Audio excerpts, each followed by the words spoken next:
Hi everyone, welcome to my channel. Here I try to review phones in a way that helps you understand all their strengths and weaknesses so when it's time to buy, you'll know exactly what you're getting. Let's dive into the review of the iPhone Air, the thinnest iPhone Apple has ever made. Introduction. Why is the iPhone Air special? Let me start by saying this. It's been a long time since we've seen an iPhone that truly felt different. Maybe the last one was the iPhone 10 with its iconic notch, or even the iPhone 4, which was a design masterpiece for its time. But this Air feels fresh in a way we haven't felt for years. Everyone who held it for the first time had the same reaction. Wow, it's so thin. And that got me thinking, why are we so impressed by thinness? Was the previous iPhone really that bulky? But after a week of daily use, I finally understood why it matters. Design and feel, thinness that truly makes a difference. The first and most important feature of the iPhone Air is its thickness, or rather, its lack of it, just 5.6 millimeters. That makes it the thinnest iPhone ever made. And it's not just a number on paper. You really feel the difference in your hand. Slip it in your pocket and you'll almost forget it's there, even though it has a 6.5-inch display, bigger than the iPhone 17 Pro. It's also 20% lighter than the Pro. In real life, that means it's noticeably easier to carry. It has a glossy titanium frame, the same one used in last year's Pro Max, which gives it a premium, luxurious feel. Yes, it does pick up fingerprints easily, but it never feels plastic or cheap. In fact, I'd say it feels more premium than the 17 Pro. Interestingly, Apple built in what they call controlled flexibility. If you apply pressure, it slightly bends, but it won't break, kind of like earthquake-resistant buildings. They even showed this in a bending test at Apple Park. So durability-wise, there's nothing to worry about.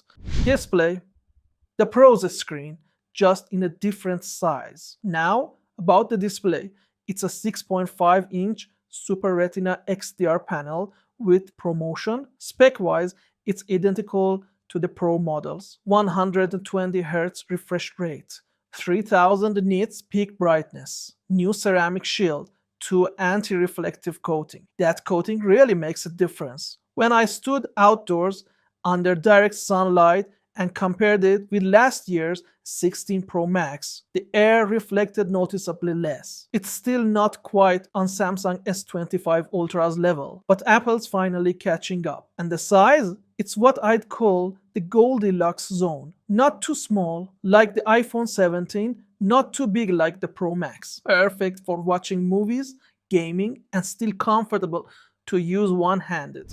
Performance. Power inside the paper-thin body. The iPhone Air used the same A19 Pro chip found in the Pro models. You also get 12 GB of RAM and 256 GB of base storage. So on paper, it's just as powerful, except for one thing. The GPU has one fewer core. Why? Because the thinner body means there's no aluminum heat spreader. So Apple slightly underclocked the GPU to keep temperatures under control. But what about real-world performance? I tested it with Destiny Rising. Battery smooth, frame rates were consistent, controls were snappy, and even in heavy games, it held up beautifully. After about 15 to 20 minutes though, you can feel it getting warm, especially near the top. So if you're a hardcore gamer, the Pro might still be the better choice. For everyday use though, it's just as fast and fluid as any Pro iPhone. No lags, no stutters.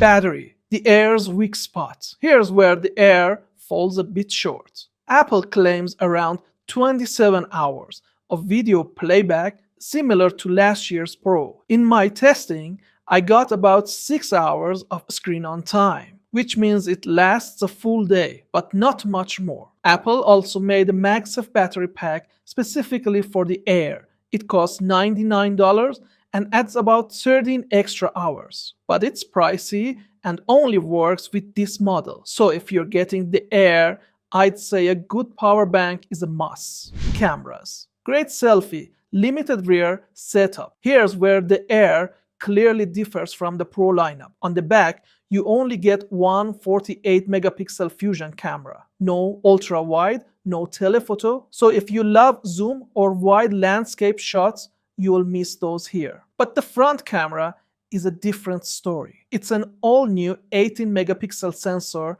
with a wider field of view and better video stabilization. Photos from the main camera in good light look sharp and detailed, with solid dynamic range. Highlights and shadows are well balanced. Noise levels are moderate, keeping the image natural. However, consistency isn't perfect. In some shots, sharpness drops noticeably, suggesting the autofocus or stabilization algorithms can be a bit hit or miss, depending on lighting and hand movement. Low light. Noise control is decent and dynamic range remains good. Highlights don't blow out. But to achieve that, Apple's image processing sacrifices sharpness, so fine details get smoothed out and images can look a bit soft. Portrait mode, exposure, and subject separation are handled nicely. Facial details are a bit softer, likely due to skin smoothing, but the background blur feels natural. Edge detection around hair or ears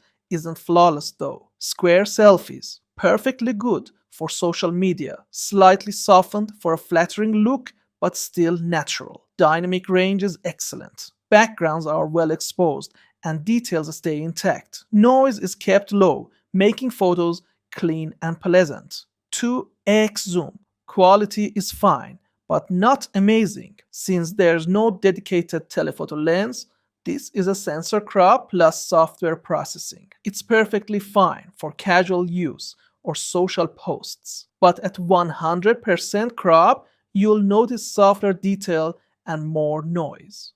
Quick recap. Pros: ultra thin and lightweight, a unique iPhone experience, excellent display with ProMotion and high brightness, powerful A19 Pro chip, upgraded selfie camera with better stabilization. Cons: only one rear camera, no ultra wide or telephoto, gets warm during long gaming sessions. Good battery life, but not Pro Max level. Expensive, limited Apple accessories. Final thoughts. Who is the iPhone Air for?